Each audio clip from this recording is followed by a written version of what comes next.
What's spectacular about the world of Shenmue 1 and 2 is not just the world that you're exploring, but how you explore it, starting with even the most basic elements of presentation, the camera angle.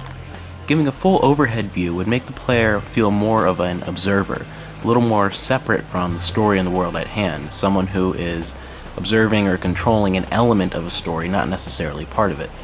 On the other hand, going with a first-person perspective would take away the element of Ryo Hazuki's character. You want the player to feel involved and part of this world, but at the same time not leave the main character as a blank slate, as it really is his personal journey and the story of his growth.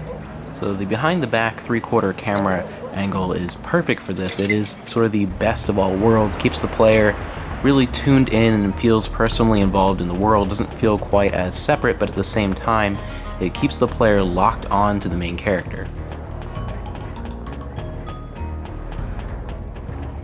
To add that extra element of detail to the world, there's something that I actually really missed in playing the Yakuza games, which would be, in my opinion, the closest thing to Shenmue that we got between Shenmue 2 and the reveal of Shenmue 3.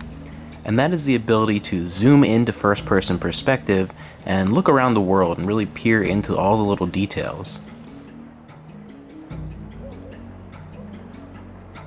Added on to that is the ability to pick up items and explore them.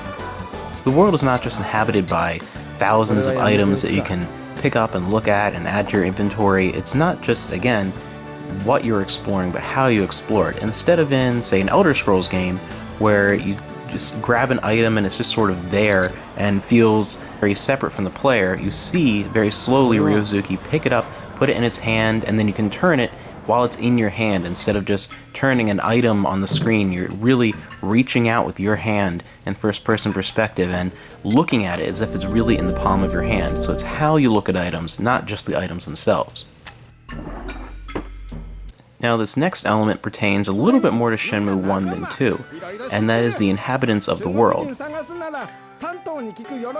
Frequently in a game that has such a large and expansive world with lots to explore, people that inhabit that world will be pretty separated into very robotic NPCs with no real personality, and then story-significant characters or people that are going to give you quest lines, that type of thing.